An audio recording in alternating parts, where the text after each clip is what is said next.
বলিউডের বাদশা শাহরুখ খানের বাংলো মান্নাত শুধু একটি বাড়ি নয়, বরং মুম্বাইয়ের অন্যতম প্রধান ল্যান্ডমার্ক। বান্দ্রার ব্যান্ডস্ট্যান্ডে অবস্থিত এই বাংলোর এক ঝলক দেখার জন্য বিশ্বের বিভিন্ন প্রান্ত থেকে ভক্তরা ভিড় জমান। এবার সেই অনুরাগীদের জন্যই এক বড় খবর সামনে এসেছে। কিং খানের এই আশিয়ানা এবার উচ্চতা আরও বাড়ছে। প্রাপ্ত তথ্য অনুযায়ী মান্নাত চত্বরে অবস্থিত মান্নাত অ্যানেক্স বিল্ডিংয়ে দুটি নতুন তলা যুক্ত হচ্ছে। এর আগে এই ভবনটি 6 তলা ছিল, কিন্তু নতুন নির্মাণের পর এটি 8 তলা হতে চলেছে। সূত্রের খবর অনুযায়ী মান্নাতের মূল হেরিটেজ বাংলো অর্থাৎ সাদা রঙের সেই আইকনিক ভিলাটিতে কোনো হাত দেওয়া হবে না। যেহেতু এটি একটি হেরিটেজ স্ট্রাকচার, তাই এর কোনো পরিবর্তনের অনুমতি নেই। সেই কারণেই সমস্ত সম্প্রসারণের কাজ চলছে ঠিক তার পেছনে অবস্থিত আধুনিক অ্যানেক্স বিল্ডিংটিতে। মূলত মূল কাঠামোর কোনো ক্ষতি না করে অতিরিক্ত থাকার জায়গার লক্ষ্যেই এই উদ্যোগ। মান্নাতের নতুন দুটো তলা কেবল সাধারণ কিছু ঘর হবে না। জানা গিয়েছে এই সম্প্রসারণের ফলে বাংলোর মূল আয়তনে প্রায় 6,630 স্কোয়ার ফুট নতুন জায়গা যুক্ত হবে। এই নতুন ফ্লোরগুলিতে থাকবে আল্ট্রা লাক্সারি ইন্টেরিয়র ডিজাইন। এখনকার লিভিং স্পেস বা বসার জায়গাগুলো মুম্বাইয়ের গড়পড়তা 1 BHK ফ্ল্যাটের চেয়েও বড় হবে বলেই শোনা যাচ্ছে। চলতি বছরের মধ্যেই এই কাজ শেষ হবে বলে আশা করা হচ্ছে।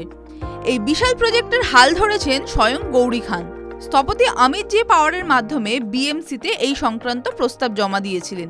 খবর অনুযায়ী বিএমসি থেকে দ্রুত এই প্রকল্পের অনুমোদন মিলেছে এবং বর্তমানে সেখানে জোর কদমে নির্মাণের কাজ চলছে। আগামী দিনে বান্দ্রা ব্যান্ডস্ট্যান্ডে গেলে ভক্তরা মান্নাতের পিছনের অংশটি আগের চেয়ে আরও উঁচু এবং জাঁকজমকপূর্ণ দেখতে পাবেন।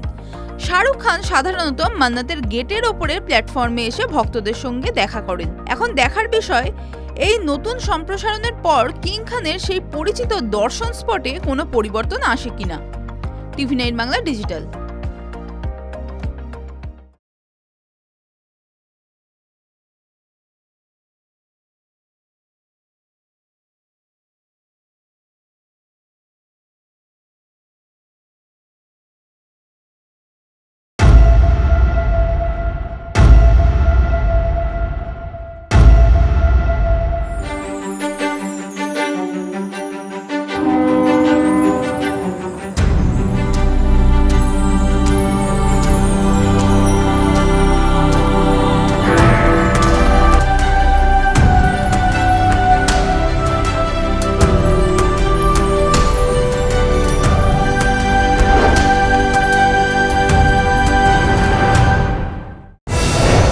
রাজনীতি শুধুই কি রাজার নীতি?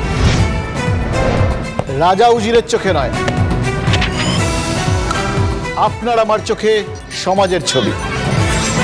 কঠিন কথা সহজভাবে না বললেই নয়। সোম থেকে শনি রাত 8টা 55 TV9 বাংলায়। TV9 বাংলা না দেখলেই নয়।